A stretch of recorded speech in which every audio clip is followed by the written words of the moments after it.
Good evening, everybody. Welcome to week 2 of Lambda School's mini bootcamp. My name is Deandra Ryan Moss, and I am teaching you guys live from Bisbee, Arizona. And this is night 5. So we are halfway through our mini bootcamp. I hope you guys enjoyed last week and are ready for a week more of learning about JavaScript. Before I jump into the material for tonight, I want to welcome anyone who's joining us for the first time and give you a little bit of information about Lambda School and about this mini bootcamp. So Lambda School is a 100% online computer programming immersive. So what we do is we take people who are at the beginning of their coding journey, people who are either complete beginners or know some languages but don't know web development or have just started learning online, and we get them to the point where they are ready to be hired in the industry. So it's 6 months full-time, completely online, and we give you all the tools that you'll need to know to be a web developer, everything from front-end, back-end, frameworks, to some CS topics as well. A lot of people wonder how Lambda School works since it is completely online. And in many ways, it's similar to any other school. It's a combination of live instruction, group work, solo time, as well as time where TAs are available to answer questions. Of course, we rely a lot on technology to make all of that happen. In many ways, it's very similar to the mini bootcamp in that we do live video teaching. We do use, instead of using YouTube, we use a piece of software called Zoom for that in the main curriculum. And that allows a little more flexibility where people can work in groups, instructors can share code more easily, but it's very similar in that it's live video sessions. And then another, of course, we use Slack also, like in this mini bootcamp. And then one more tool that we use that we are not using in the mini bootcamp is something called Git. Some of you might be familiar with Git. It's a very powerful tool that's used in the industry to share code and allow for collaboration. So with these tools, we're able to do Lambda School online, no problem. And in many ways, you are preparing for the industry by doing that because lots of coding jobs are remote or have options where different team members are in different cities or potential to work at home a few days. So in my experience, a lot of what happens in the industry is happening using these tools like Slack and video conferencing and Git, of course. So you're learning by attending an online bootcamp, you're actually in many ways preparing for a lot of the realities of being a programmer. So on to this mini bootcamp. This mini bootcamp is Lambda School's pre-course. So it's 2 weeks of us getting you ready for the main curriculum. So it's a fundamentals course. We start you from zero and teach you a little bit about front-end web development. Last week we covered HTML, CSS, and a little bit of JavaScript. This week we're diving a bit deeper into JavaScript. So as I've mentioned before, in terms of communicating with me during the class, I don't monitor the YouTube chat. So if you want to communicate with me or ask questions at the end, definitely be on Slack. I keep an eye on that as I teach, and I take questions at the end. So without any more time wasting, let's go ahead and jump on into the lesson. So for tonight, I'm going to start with a quick review of some of the things we saw last week, starting with some HTML, CSS, and then moving on to JavaScript. And then we're going to spend the rest of the night talking about functions. Functions are a really critical part of JavaScript, and we were introduced to them a little bit last week, but we're going to take today to really dive deep into them to make sure that you guys are really comfortable with them and know exactly what's going on moving forward with this lesson. So let me go ahead and share my screen, and we'll do a quick little HTML, CSS review before we move on to JavaScript.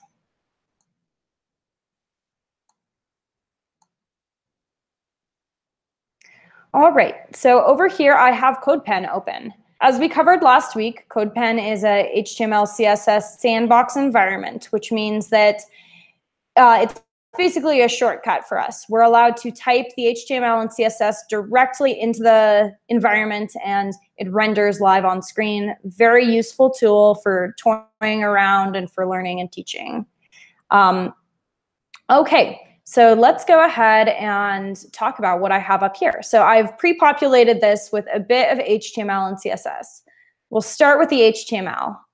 As you can see, we have these, both by looking at the code and looking at the rendering of the code, we have these two big divs that contain everything, these two divs that are appearing in this light purple color. Within the first one, we have a header, an H2 specifically, and 3 paragraphs. Down here, we have one header, an H4 in this case, and a link as well. So looking over at the code, we can see that all the familiar tag names are in place. We have tabbing going on, which is not necessary for the code, but really great for ourselves and our fellow programmers so that our code is readable. A few of these elements have classes. We have 2 elements with the class child, which allows us to simultaneously style these 2 paragraphs. And we have this top div ID'd with parent. So a little bit of all the usual suspects. And finally, down here, we have an anchor element, which, as you recall, is a link. Anchors require a little bit more. We have the href attribute, which allows us to actually link our link. And then I've put in target equals blank, which is nice in CodePen because it allows us to open our link in a new window. So if we go over here and click on roots, we see that the Wikipedia page for Rutabaga, if it ever wants to load, appears over here in a different window. So our link is fully functional. All right, and then down here, we have our CSS, which is rendering all this beautiful styling. So of course, we can select elements themselves. I've selected the body, which is something that we actually didn't really go over last week, but is a selector you can use if you want to style everything. That allows me to have the background color be blue outside of those divs. I've selected the divs themselves. Of course, the top div is tagged with the ID parent and the bottom isn't. So if I wanted to mess with the parent selector, I could, for example, change the background color to white. I may do something a little more obvious. How about yellow? So I could change the background color to yellow. If I wanted to, I could change the border.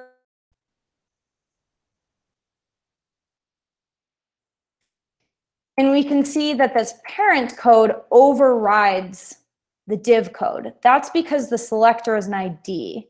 And ID selectors always are prioritized above element selectors. So in this case, the div code still works for the div down here without an ID, but this ID code overrides it. Except that ID code is extremely ugly, so I might go ahead and get rid of it because that yellow is hurting my eyes. There we go. We see a few other things going on. We've affected the margin on the H2. We've also selected our child elements. So notice that of these 3 paragraphs, the top 2 have the class of child. So when I change the font size, that affects those 2 paragraphs specifically. As well, I could change something like the color if I wanted. And once again, this overrides all the styling that's coming from the parent element because the child as a class always takes priority over an element selector. Finally, down here, I've selected my anchor tag and changed the color. So some basic HTML, CSS going on here. We've created elements. Some elements contain more elements. Some elements contain text. We've tagged and ID'd, or we've ID'd and classed a few of them, and then using both HTML elements, classes, and IDs, we've selected them over here to change the styling. So that is the gist of HTML, CSS. As I'm sure you guys saw or experienced last week with the homework, it can get pretty complex. Even though it's a pretty simple idea, when you start to get lots of these selectors going, it can be a little confusing to figure out what style goes with what, or why something's appearing in one color and not another. So really the only thing I can tell you with that is that it takes practice. So while this week we will be focusing on JavaScript, I hope that you guys are keeping HTML and CSS in the back of your minds and maybe even finding opportunities to practice them, because a full understanding of this really just takes a little bit of time and practice. If you don't get to it this week, that's totally fine. We will be going over this in much greater detail in the main curriculum. So you'll have plenty of an opportunity to practice it and learn some of the frameworks which make this stuff even more powerful in the main curriculum. But that is pretty much it for HTML and CSS for this course. So let's switch over to JavaScript, and we will review a little bit of what we learned last week and then start to learn some new JavaScript topics for the night.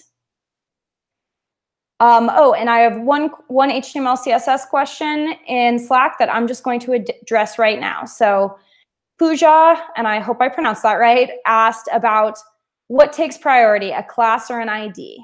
So let me just actually create a new pen or create a new element so that you exactly. I'll just create actually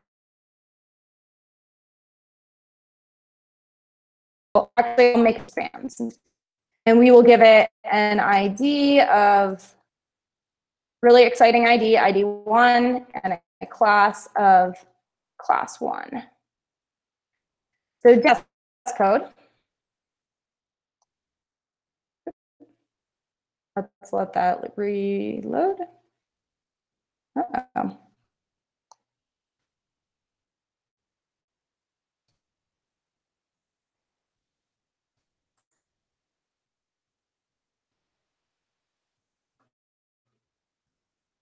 Sorry, guys. This is glitching out on me a little bit. Let's give it a second to come back.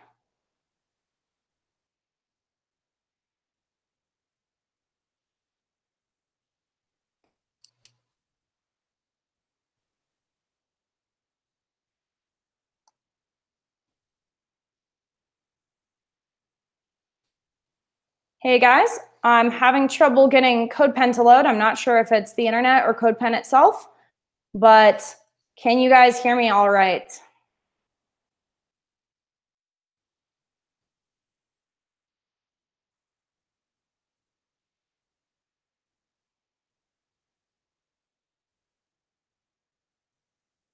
Yep. Okay, cool. A little bit of a delay, but it sounds like you guys can hear me. All right, great. So CodePen's being a little glitchy, so I will just talk to you about that question about what's a priority. So the first priority is always going to be an ID. If you have code on an ID, that takes priority. The next thing is going to be a class. So if something has both a class and an ID, then the ID will be prioritized over the class. But then a class is still prioritized over the element itself. So we have first the element name, class, which is less than the ID. Takes top priority, then the class, then the element. And that's the summary of that. Another question that someone asked about CodePen is this idea of do you have to reload your page? So if you're not using CodePen, if, for example, you had just opened a file in your browser to see it work, then it kind of depends. When you're just working on front-end code, yeah, you would have to actually refresh the page every single time you changed it. So if you're just working on front-end code, it's kind of a pain because you have to refresh it every time you change the code. Once you start working with full stack code, your server will update it automatically for you, though. All right, so we had someone ask about why did the class override the ID earlier. I don't think that the class overrode the ID at any point. We had, well, okay, that's a little bit more of a complex question, because if the ID is on the parent element, but the class is on the child element specifically, then whatever is on the child element will be prioritized over what's on the parent. So that's where things start to get a little more confusing. I'm not going to dive any more deeper into this question because I feel like we might be falling into a rabbit hole here, and I definitely want to make sure we have plenty of time for JavaScript. All right, so let's go over here and we can start doing JavaScript. So first of all, I want to review a couple things that we learned last week. So the first thing we learned, and one of the most fundamental pieces of JavaScript, is declaring variables. So if we want to create an age variable, we could do const age equals 9. So first of all, const is our keyword saying we want a constant variable. That is a variable whose value cannot change. Age is the name we come up with our variable. The equal sign denotes that we're assigning a value into age. And then the 9 is our actual data. And in this case, the data type being a number. If instead we wanted a more dynamic application where age might change, we could use the let keyword. The difference between const and let is that let allows us to change the value. So if we wanted to increment age, we would be allowed to do that. Or if we wanted to read together, also allowed. As we saw, there's another subtle difference with let, which involves scope, but for the most part, we want to think about the difference between let and const as being that let is dynamic, we can change the value, const is constant. There's one more keyword for variables, which is the var keyword, but as mentioned, we mostly want to stay away from that because that's more of an outdated way of declaring variables. So try and stick to const and let. And when we're declaring variables, different data types. So as we saw, we could put a number into our variable. We could put a Boolean value like true or false. We could also put a string in, or even the string version of a Boolean, like reminder, we can always tell when we're working with a string because it appears in between quotes. Single or double quotes will do. Just make sure that your quotes match each other. So that is one of the key parts of JavaScript, is being able to declare variables. So what do we do once we have some variables? Well, that is kind of cool is that we can do for loops, or sorry, we can do for loops, but let's start with if statements. So if statements relate to this idea of control flow, which is that sometimes we don't want every single line of code to be read. Sometimes we want different actions based on different values. So with an if statement, we could do, if we're learning JavaScript, and perhaps we console log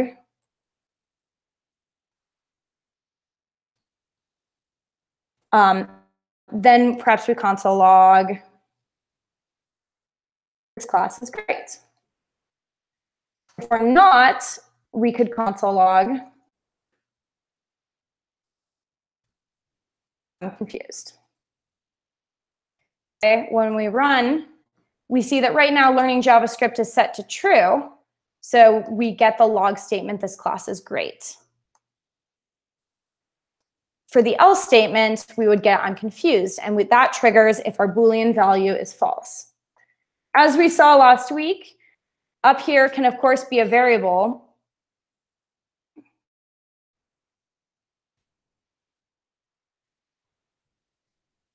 I'm getting some feedback about the internet cutting out.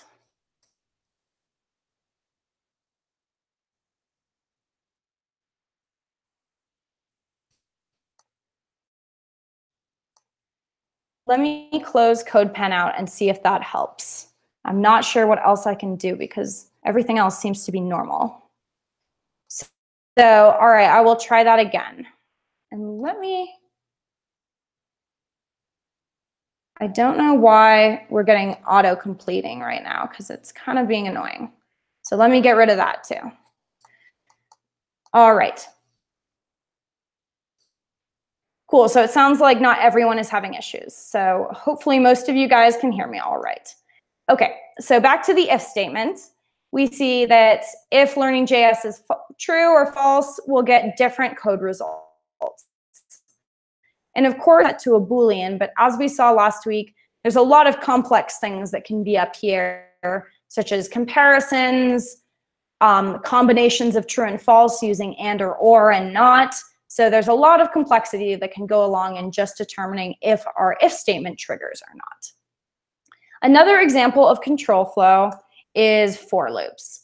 So for loops are another way of making our code more dynamic. But whereas if-else statements either prevent one piece of code from executing versus another, for loops are for when we want code to repeat. So for example, if we do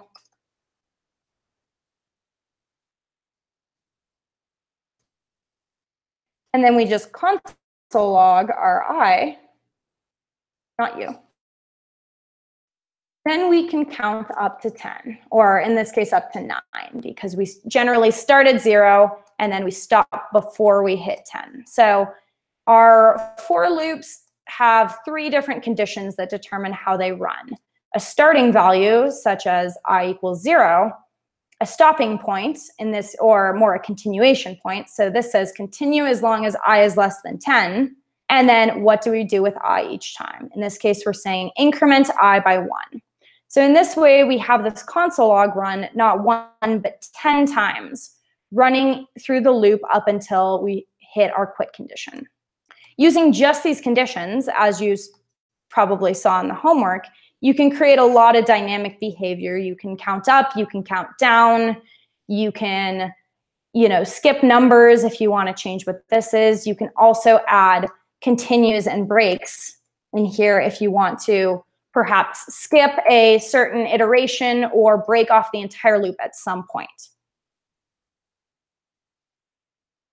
So those are for loops. So I've showed you variable declarations, if statements, and for loops, which are basically three of the really key points of JavaScript. Of course, there was a lot of other stuff that we learned last week, but this is some of the most fundamental things. Hopefully you guys are feeling caught up on everything else so that we can move on and learn some new material tonight.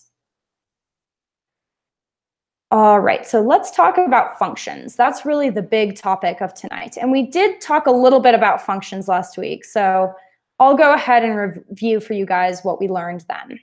So let's start out with looking at a few methods, which most of the examples we saw of functions already are methods. So let's start with a math method. We have math.round, which is a method that takes in a number and rounds it. So in this case, I've put in 3.4, which will be rounded down to 3. So let's talk about what's going on here. First of all, I want to clarify that math.round, this entire thing is our function. So by itself, this is a function. So just like we have the data type string, Boolean, number, we also have a data type called function. So on its own, it's not very interesting. It's just the potential for some logic to be run. And we can tell that we're dealing with a function when we run it through Replit, and over here in green, we see that we have a function. If we want to use our function, we need parentheses. That's the function call. So if we use the function call, then we can input in our number. So in this case, 3.4 would be called our parameter. Our parameter is what we're inputting into the function. So math.round right now is taking in 3.4 as an argument. When we run this, we get out a return value or an output. It's really easy to tell what the return value of a function is when you're working inside of Replit because it will appear in green if the function call is the very last item on the line. We can also check out what the return value is by taking the function and saving it into some sort of result variable. So if we save the output of the function into a result variable and then check what that is, we can see the return value. So not every function is going to have a return value, but it's good to keep in mind which functions do, which don't, and what type of return value they have. So the basic format for a function is some sort of input, which we would call an argument. In this case, we have one argument, and we're putting in 3.4, and then a return value, which is some sort of output. And the function represents logic that is executed along the way. So let's take a look at another method, and we can break that down again in detail.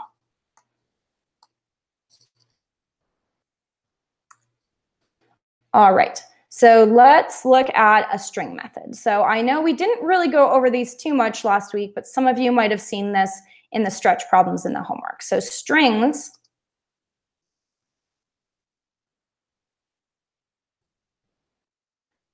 have a bunch of built-in methods. One of them is called toUpperCase, and it takes a string and uppercases it. So in this case, we're calling the function because the parentheses are present. If I got rid of the parentheses, we would just have the function itself. But with the parentheses, we actually have the result of the function. So we're calling the function, and we can see it has a return value. In this case, the string that's Amelia in all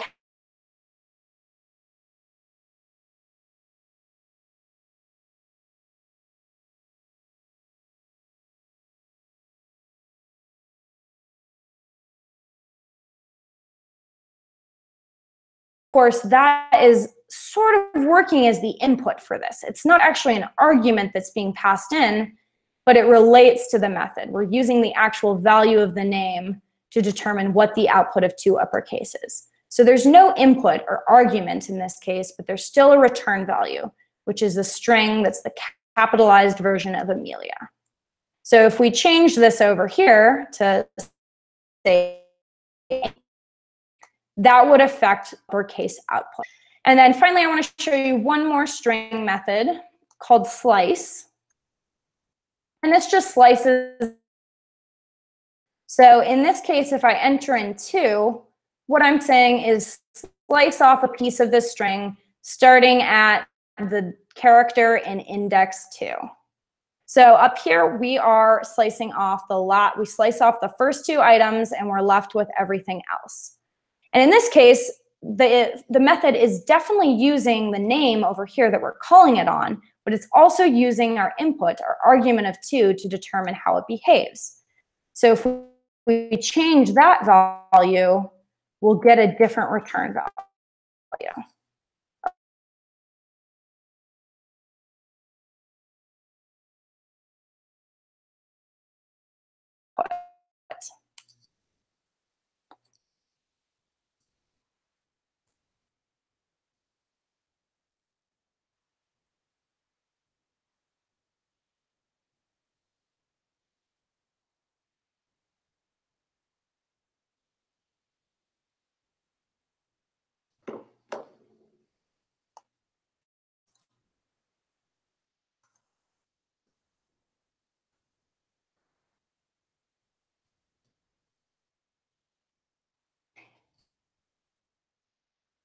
Hey guys, I'm getting a lot of feedback about the connection still being bad.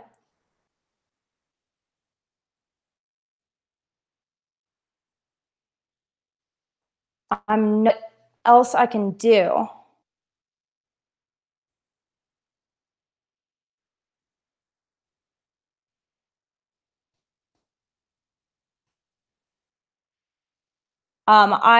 It sounds like also different people are experiencing different things. So I'm not sure what else I can do to help this.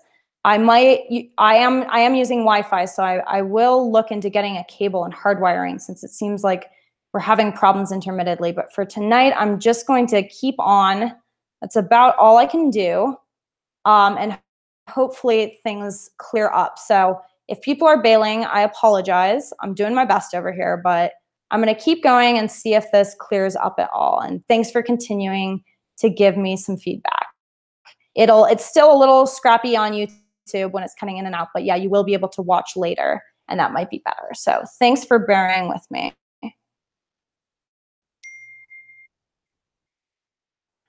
I'll go ahead and keep going with methods.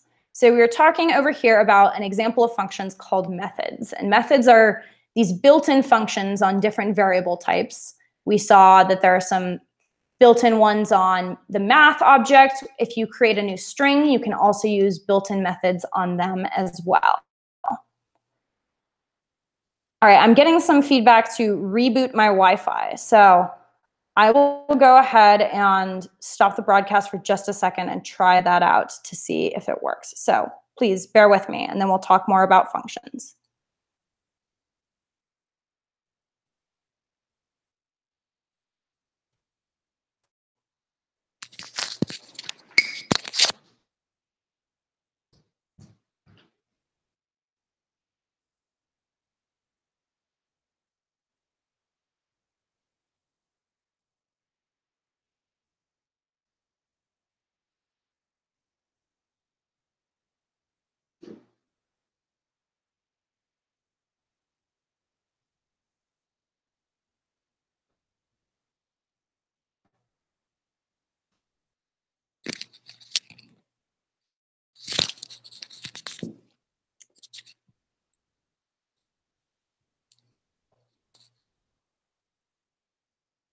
All right, can you guys hear me and see my video?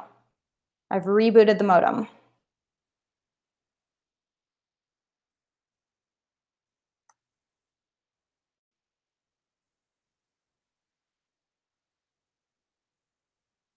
Yay, okay, people are saying yes. Hopefully everything's good.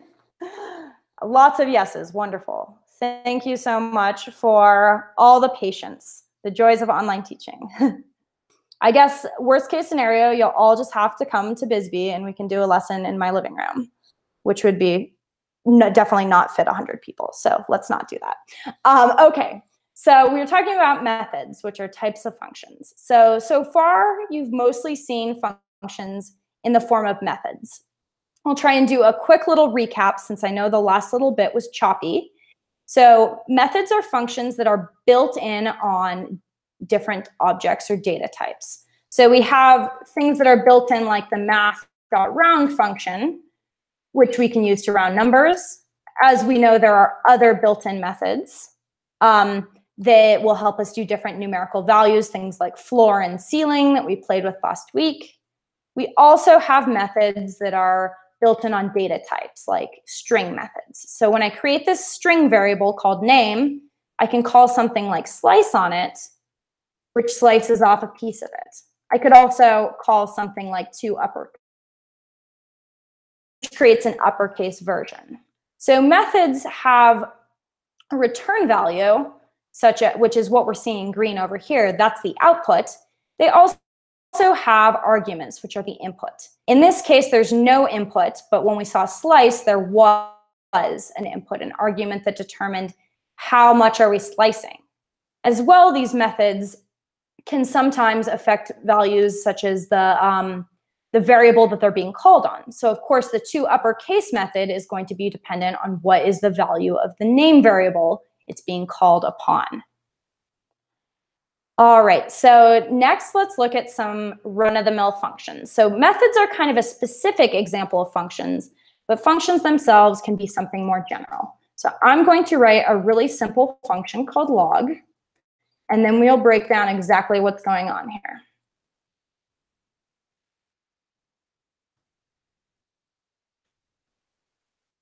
So I've just created a function called log, and this thing takes in a string. So let's do hello. How about the connection has been so bad. And it is going to log that string to the console.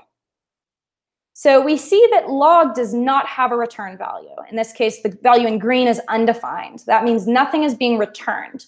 But it certainly has an argument, the string that we've just input. And we can see that it also has an effect, which is that that string appears over here on the console. So notice that this is in many ways similar to a method. We see that we've used the parentheses to call it. We're talking about things like arguments and return values. But we see that we're not calling it on anything in particular. So methods are all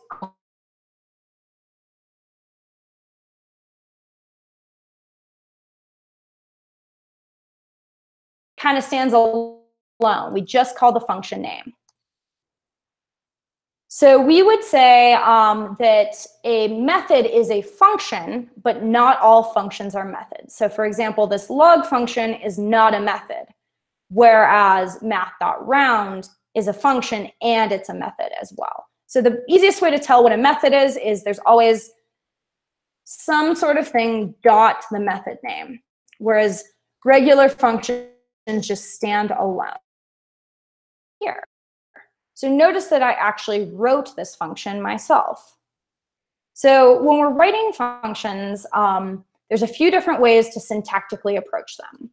One is this style. So we start with the function keyword, then we follow it with the name of the function. So I've called it log. I can call it anything I want. We could call it log string. We could call it log phrase.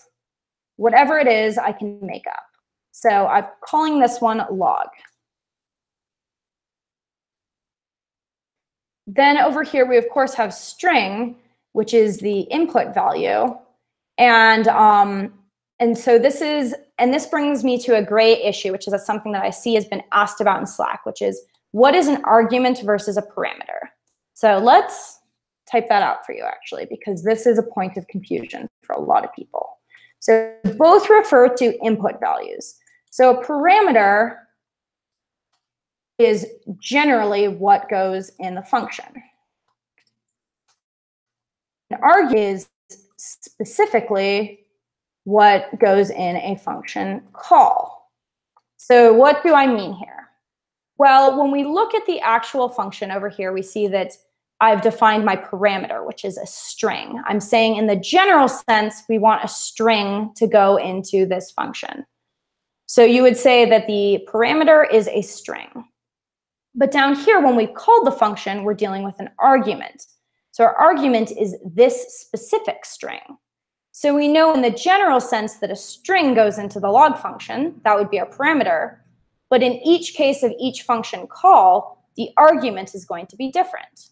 So if I called the function a second time down here, we would see that the argument is different. So in both cases, the parameter is the same, a string as input, but the specific string, the argument has changed depending on the call. So that is the difference between a parameter and an argument. I feel like I constantly catch myself accidentally misusing those words, and you will, I'm sure, hear lots of people misusing those words. But it's good to know what the technical difference is between the two of them. So that is our argument versus parameter. So when we're writing our function, we definitely want to specify what the parameters are. When we're writing the function, we're not sure what the arguments in particular will be. That's up to whoever calls it. But we want to clarify what type of data are we expecting. In this case, we're expecting a string. And it could be more, it doesn't necessarily have to be a specific data type that we're expecting.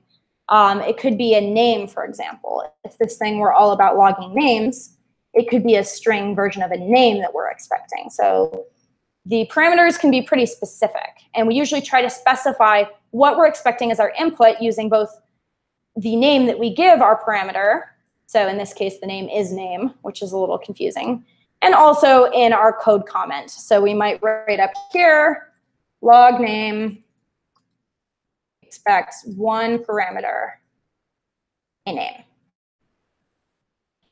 And then we have two curly brackets. So as we've seen with loops and with if statements, we use these curly brackets to denote when we're doing some sort of specific logic to some sort of higher order fancy thing. So like with our if statement, everything that was within the if went in the curly brackets, same with the else. In the case of the function, all the function logic goes inside of the curly brackets. So here, we're doing something pretty simple, which is that we're just console logging. So the only function logic we need is a console log statement. And I've changed the name of my argument or my parameter, so I have to change it down here. So whatever the name of the parameter is, so we could even just call the P1 parameter 1, that variable name within the function scope. So scope last week, which is this idea that there's kind of this magical rule that applies when we start to create a scope for an if statement or a loop or a function. One thing to keep in mind with function scope is that whatever our parameters are, they're going to be accessible within the scope, but not outside of it. We'll go over function scope in a little more detail next, but let me continue breaking down how to write a function. So once we've specified our parameters, and there can be as many parameters as we want, then we can do some logic. So for example, let's say that I wanted to combine all of these. I could create a new variable called combination, and we'll do P1 plus P2 plus P3. As you hopefully know by now, if these parameters happen to be numbers, and I'm going to change this to combine. So if these parameters happen to be numbers, then this we'll add them up mathematically. If our parameters are strings, then we'll just attach them together.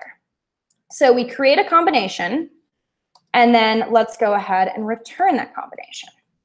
So we've seen using our methods how to determine if there's a return value or not, but now we see what it looks like from the inside. Whenever we're ready to finish our function, if we want it to have an output value, we need to use the return keyword, followed by whatever we want to return out of the function.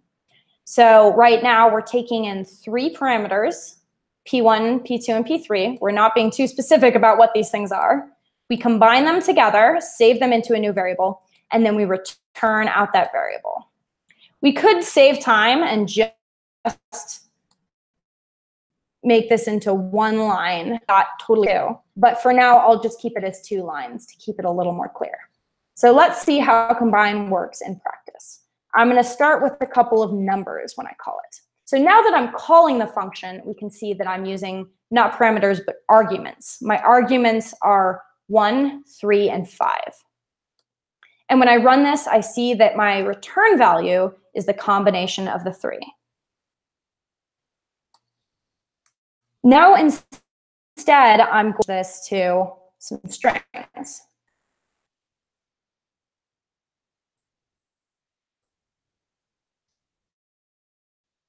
Blah, and blah.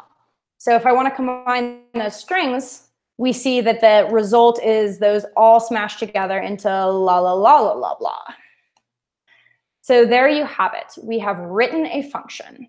It's a lot of what you think about when you're using a function as well, in that the really 2 biggest questions you have to ask are what are the inputs and what are the outputs. But now we're looking at them a little different. We explicitly state what our parameters are and give them variable names. And then we actually have to use the return keyword at the end of our function to guarantee that our combination is returned. Notice that if I forgot my return keyword, nothing would come out of the combine function. Even though there's some logic going on in here, down here when I call the function, we get no result. We have no way to access this logic that's occurred. And that's why return statements are quite important if you want any sort of output from your function. So this is just one way of declaring a function. The other way looks a lot like what you've seen already, which is that you actually use your keyword, and then you set it equal to what's called an anonymous function. So down here, I'll comment this out real quick, and then let me actually copy and paste it because I'm lazy, and then comment it out. So instead, we can also create an actual variable name using either const or let, and then you would use the function keyword once again. We still need to specify our arguments. Then we have our curly brackets and the logic inside it. So functionally, these are pretty similar in that we can still call it down here. So we could still call it down here, and we see that it still works. A couple things to keep in mind when determining which of these 2 styles to use. This one might be a nice choice for you right now because it's practicing this familiar syntax of declaring a variable and setting it equal to an anonymous function. It's also good to practice writing anonymous functions because they'll become handy later in the course. So an anonymous function is just the function keyword without anything else happening. So if we just have it floating on its own like this, it's not really going to work, but there are others we'll see later in the week where anonymous functions become useful. For now, though, our only use case for anonymous functions is that we can write them and store them inside of a variable using the same variable declaration style. Definitely reasons to use this style of function declaration, and the main one is that it's hoisted. So I know I mentioned very briefly last week, so I'm going to define that again, which is this idea that while for the most part code runs from top to bottom, with of course the exception of things like loops and if statements, which might create some strange behaviors, jumping around, repeating, skipping, there's some built-in stuff that also affects the flow of code. So for example, when we declare a function in this style, it's hoisted, which means that it's actually read before anything else. So this function declaration will be read first, which means that we can use it on a line above where it's written. So line 4 knows what combine is because in actuality, this bit of code was written in it or was read by the computer in advance. So that's nice if you want to store your functions at the bottom, all together at the bottom, which can be a nice way to keep your code clean and clear. If we use this style, it is not hoisted. So the declaration will be hoisted. We know that combine is a variable. We don't get combine as undefined, but we don't know what it is. We don't know what it's equal to. So right now it's saying, hey, you can't call this thing. It's not a function. That error is occurring because when we use this anonymous function style of declaring a function, we have to call the function below where we define it. So the main reason, as far as intro coder goes, the really main thing you need to think about when deciding which style of declaration to use is, where is my function call? Is it always going to be below where I declare the function, or might it be above? And really, I would say just practice both, because they're two different good things to have in your tool belt. And obviously, they're pretty similar. Both use the function keyword, both define out what the parameters are, and then inside your curly brackets, you deal with the logic and the return statement. Someone was asking me how I comment out multiple lines. I just do, on a Mac, it's Command/. So I highlight things Command/ in and out. Really convenient. My guess is that on Windows, it would be Control/, but I'm not positive. Okay, so I mentioned function scope, and scope was something we were already starting to talk about last time. So let me go in a little more detail into function scope. And I will just get rid of that other copy of combine. So first of all, I will say that anything that is globally available, so let's say that we had string 4 out here. If we wanted to, we could also access string 4 inside of our function. From a scope perspective, this is perfectly valid.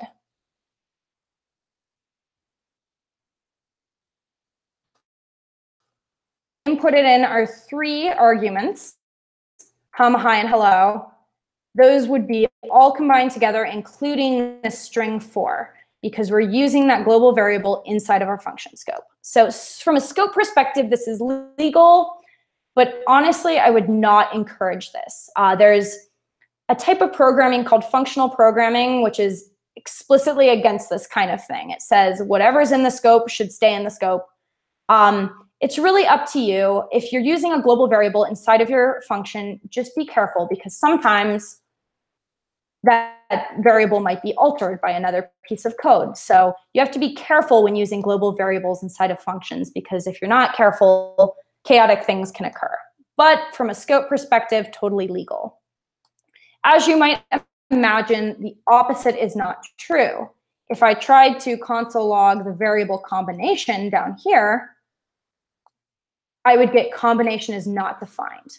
And of course, it's defined here. On line 5, we explicitly define it. But that's within the function scope. So that means that once the function scope is over, this variable does not exist. And that return values are extremely important. They're our way of taking whatever logic occurs within the function scope and outputting it back into the global scope. But if we want to just access some variable that's been declared in here, we can't, because the scope protects it. It's private, essentially. From the global's perspective, it ceases to exist once these brackets are over. So a little summary of scope. One more thing I will say is that there is a keyword called arguments that's available within a function scope. So I don't want to cover this thing too much right now, because it's something called an object.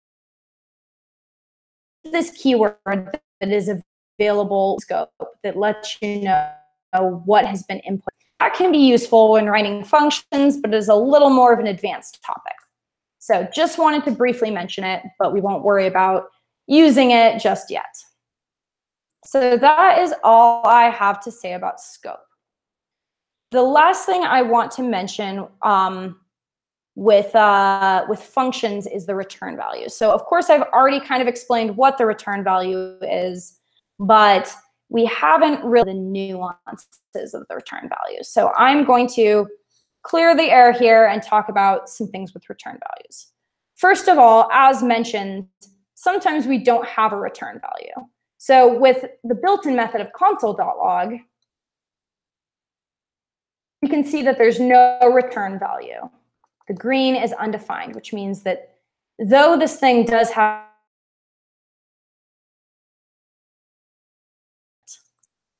when we're writing a function, it's pretty easy to tell when there's no return value because the keyword return will be missing. As I showed you before, it's an accident, but sometimes it happens on purpose. So let's say that we had a counter up here. So, and maybe we want this example function to increment it. So, oops, here we go. So if we have this function be called increment, I'm always worried that I spelled increment wrong, but hopefully that's right. And maybe all this function does is it increments I. So in this case, I am taking advantage of scope to affect a global variable with, let's say I call it twice, and then we see within I, we can see that I has been changed by this function. It's incremented all the way up to 2. But if we want to look at the return value of increments, we see that there's none. So in some cases, a function might not have a return value, whether it's because it's, logging something to the console, or perhaps it's affecting a global variable, so there's no need to output anything. However, if we're not affecting a global variable in any way, chances are we want a return value because we want some way for you to ever logic add. So let's try a function called greeting, and it takes in a name. And let's say it takes in a name and a Boolean called is happy. So we're going to greet this person differently based on if we're happy or not. So let's do if is happy, return. Actually, sorry, I'm going to just get rid of this name variable to keep things really simple. So if we're happy, we return good morning with an exclamation point. Otherwise, return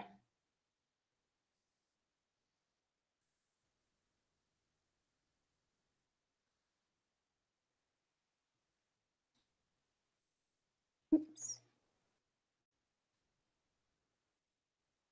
There we go.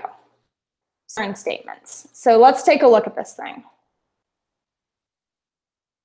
All right, if we do greeting of true, we see that we get our chipper good morning. If instead we put in false, we get a different return value. In this case, I guess it's morning. So we have 2 return statements in this case. And that's totally fine because we have 2 different conditions. We want to return something different depending on the Boolean. So this is a case where 2 return statements work out because really, depending on the code, only one will ever be run. If this is true, then the first one will be run. If it's false, then the one on line 9 will be run. So we only have one, even though there are literally 2 return statements written in here, only one ever executes. Let's see what happens if we have 2 return statements otherwise. So if we just do greeting, and let's say at the top, here we go. At the top, we return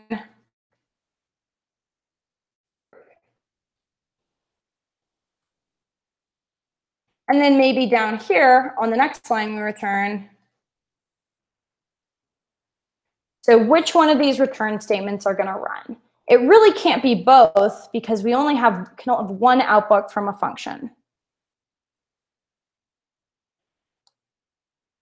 So in this case, the first return value is run. So what happens is once the code sees a return statement, it stops.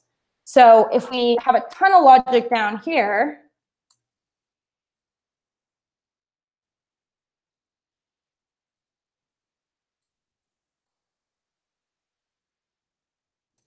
that's why.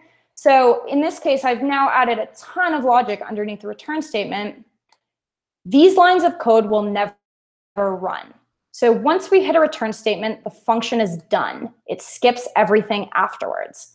So we really can't have two return statements unless it's a case like an if statement, because the first return statement will be the only one that runs. So make sure that you only have one return statement unless you're using an if, and also make sure that all your logic goes above the return statement. It will not run. So if I move this logic above, we see that our console log appears now. On that note, what happens if we have a loop inside of a function? So if I just do a basic, count up loop, 0. And let's say I do return I inside of my for loop. What do you think is going to happen? Well, we get the return value of 0. And that's because the first time the loop runs, we hit our return statement, and I is, of course, equal to 0. But then we return out of the function, and the loop is not allowed to run. So generally speaking, we don't want a return statement in a loop because it's just going to exit out of the function the very first time it iterates through. We can use this return statement thing, the fact that the return statement ends a function, to our advantage. So let's say that I have a name that I'm inputting. We could say if name is undefined, then return. So in this case, maybe if the user hasn't inputted anything, then we hello plus our name.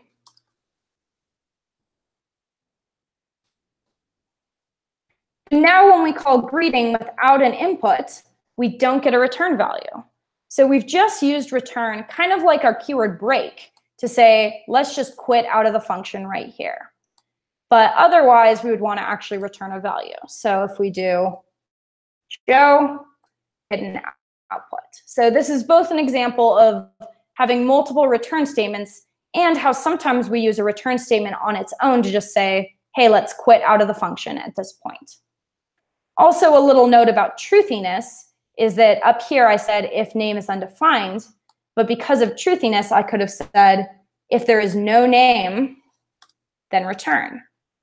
And it would run exactly the same. So a little recap of one of the concepts from last week. So there's a few examples of how return statements can be a little more complex. So we can, of course, use them to return an output. We can also sometimes use them to return different outputs depending on different contents. But of course, one function can only return one thing at once. And if we have multiple return statements in a function, some unexpected things could happen. So make sure that you're being wise about where your return statements are and that all the logic you want to execute is above your return statement. So those are functions in a nutshell. Hopefully you're feeling a bit more comfortable about using the built-in methods that you've already been working with, and you have some insight to what is going on behind the scenes. For your homework tonight, there's just one assignment and you'll just be writing a whole bunch of functions. There is one homework assignment that I wanted to pull up and talk about just briefly. So I'm going to go over that for just a minute, and then I will open up the floor to questions. So give me 1 second to pull that up for you guys.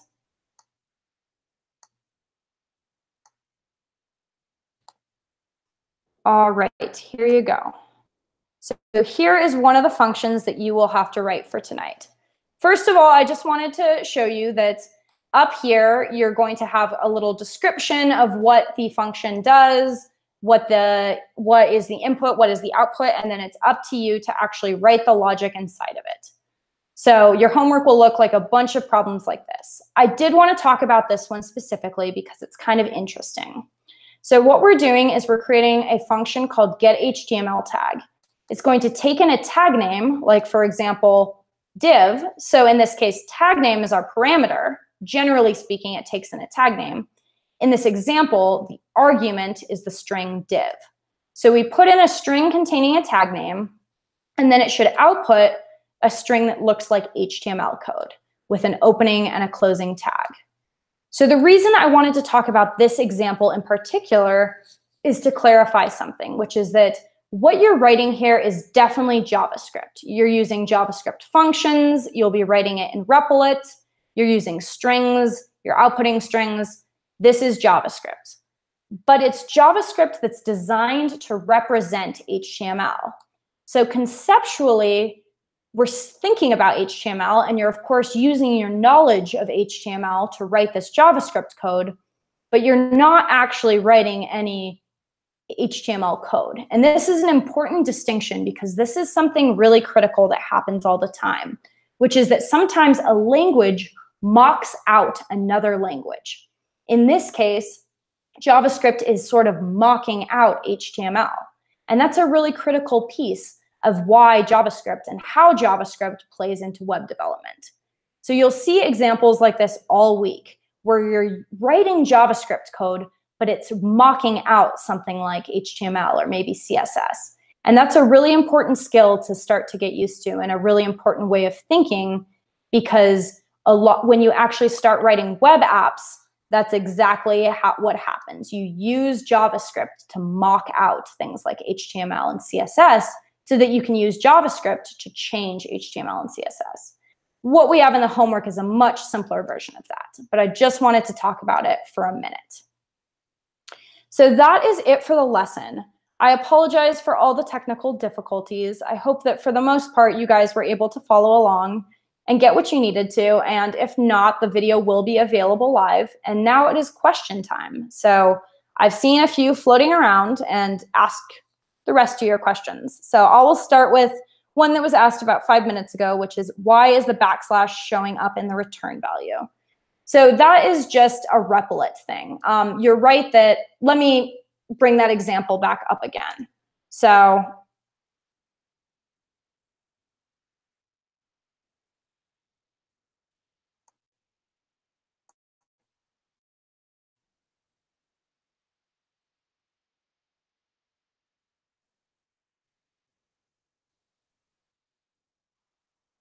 it turns out, this is really embarrassing, but it turns out that I was actually connected to my neighbor's Wi-Fi the whole time. So thank you, DA, for throwing that suggestion out there, because that was completely right. I am so sorry about that. That is completely my bad, and I will make sure it does not happen in the future. So hopefully things should be a bit clearer for the rest of the assignment, because I am back on my own router. All right. That one of the joys / problems of living in a small town is everyone's house is on top of each other and you all know each other, and thus sometimes are connected to their Wi-Fi. All right, so let me go back to this question about escaped characters. So I do wish you had thrown out that suggestion 40 minutes ago, but I appreciate your detective work. So escaped characters. So if I console log,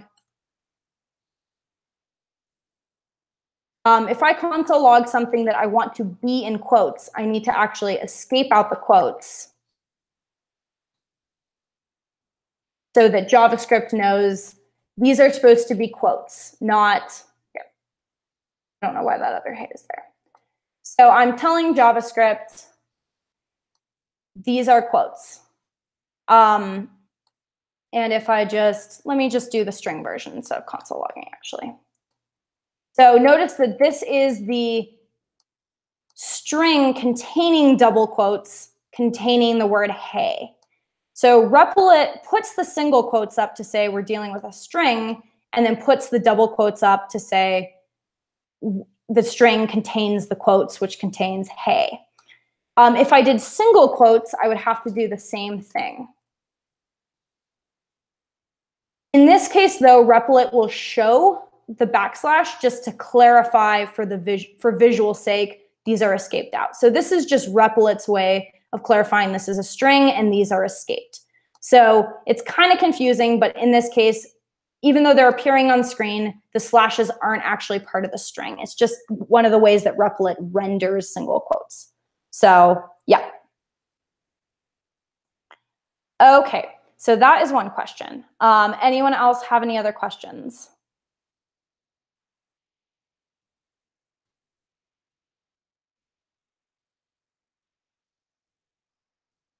Oh, I see one.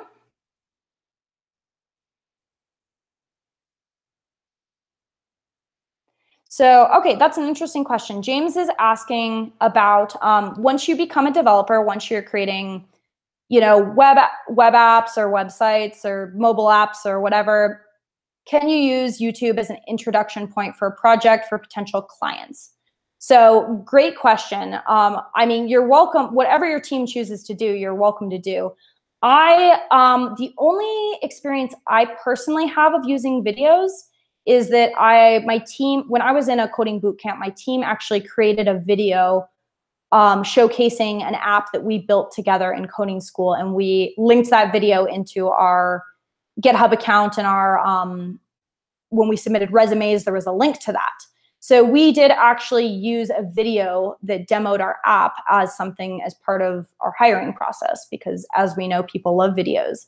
And that was a really nice way for us to show potential employers what we were capable of without, and get them interested enough that they'd go and look at the code. So that's my one experience of it. It certainly seems like a tool that some teams would use. My personal experience with working with clients was that we would do screen shares and live demos. But a YouTube video might have, in that case, wouldn't have worked because I was dealing with security, like government security related things. So you wouldn't want it on YouTube, but it seems like a totally valid way to present something you're working on to a client or an employer.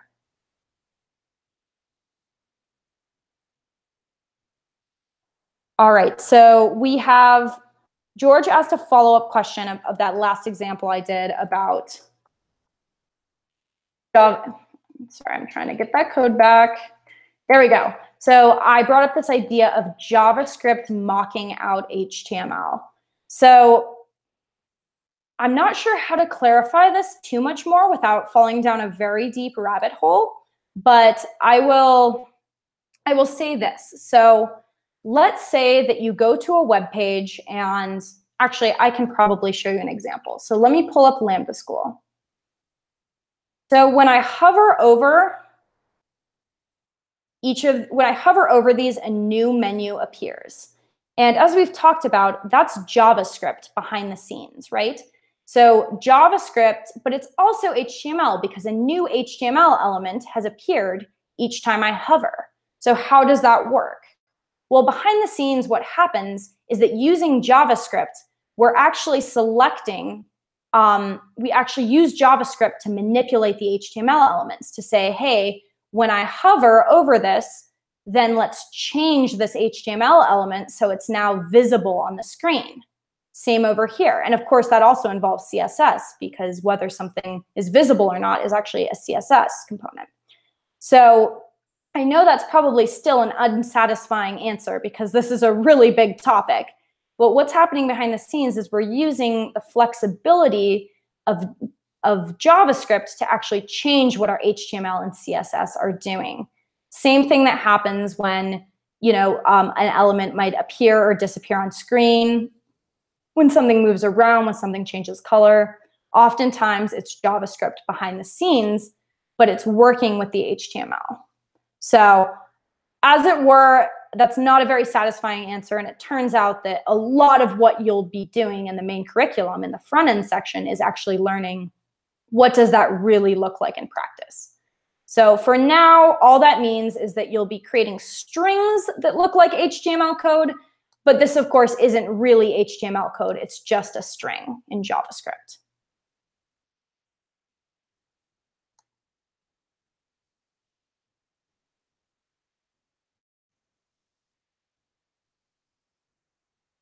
All right, we had, let's see.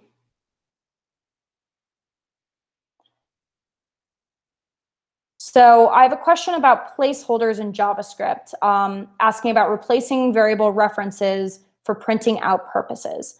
My guess is that question is being asked because Edvardus, I hope I pronounced that right, I probably didn't, so who asked the question, I'm guessing you're coming from a different language, which is where you're getting this idea of placeholder. I personally am not familiar with this idea of placeholders. So if you want to try and clarify that question, I could maybe address it, but I think my simple answer would be, as far as I know, the placeholder as you're describing it does not exist in JavaScript.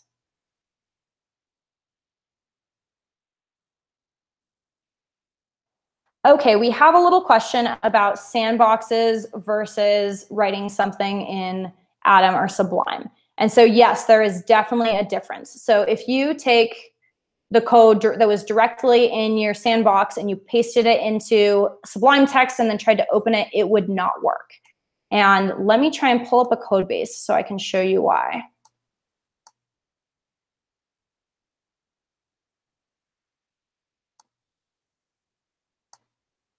Okay, so let me drag over a code base for you to talk about this. I'm not going to talk about it in too much detail. If you want to learn more, you'll have to do a little bit of Googling. So notice that this section is probably what you would see inside of CodePen. So everything else is kind of implied. So you can start writing divs, h1s, etc. in CodePen and it works. But there's more that goes into it when you're writing a full HTML page. You need everything to be in a body. You also need something called a head, which will contain things like the title, which is what appears in a tab. And that's, I think without a head, it will still render. I'm not 100% sure on that, but usually you want a head. And then all that goes within an HTML tag. And finally, at the top, you want to specify that your doc type. So you just always have this at the top to say, hey, we're working with HTML. You can find references to how to do this online everywhere. So, you know, if you Google sample HTML or just look at W3 schools, this should all be contained in there. But hopefully this gives you a starting point of what extra stuff you might need so that your HTML code in Sublime or Atom will render. And then once you have all this, just open the file in Chrome and it should appear.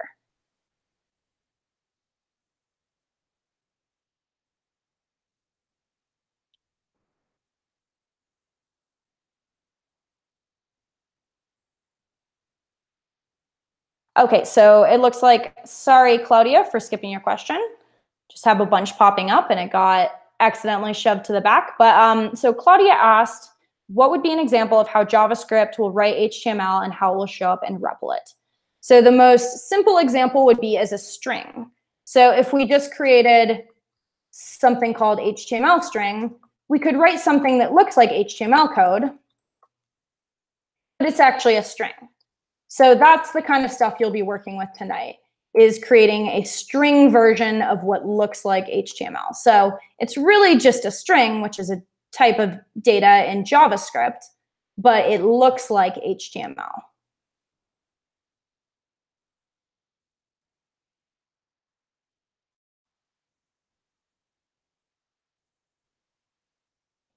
Okay, I see what you're asking about. So, so this is back to that question about placeholders.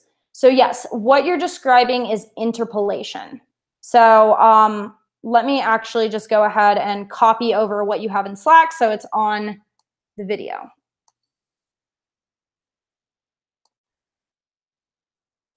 So down here, we have something called interpolation. So notice that if I do log school and put in a school name,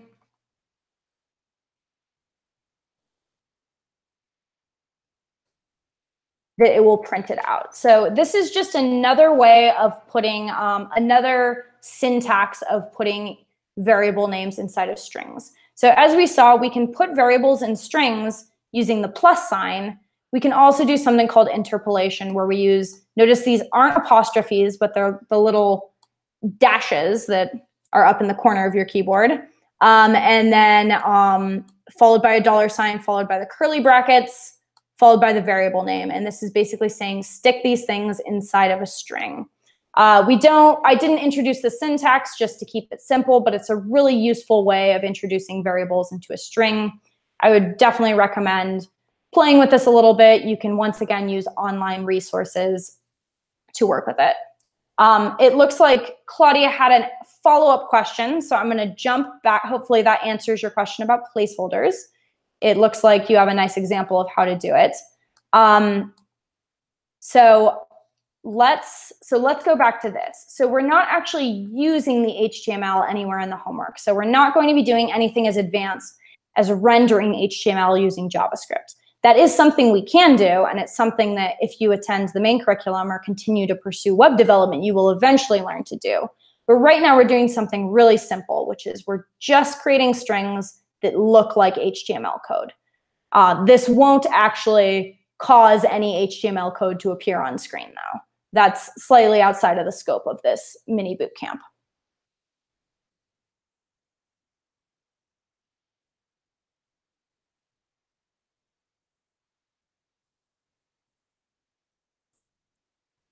All right, it looks like we have Francis is asking me to debug some code for him. I think that might be outside of the scope of this Q&A section. So I can take a look at that code you just pasted in once we're done here, but I'm not going to go over it live for you.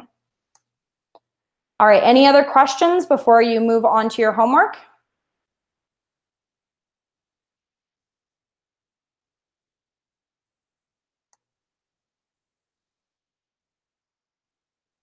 So we have the last question is JavaScript mostly syntax based? I'm not sure exactly what you mean by that. I mean, if syntax based is a term that describes different languages, I'm not familiar with it, unfortunately. If you're just asking in a general colloquial sense, syntax is definitely important in JavaScript, but I wouldn't say it's necessarily any more or less important than in any other languages. And really, all programming languages, syntax is a really key thing to learn and master. So if there is I'll go ahead and Google syntax based, actually. That might be a term I'm not familiar with. Let's see.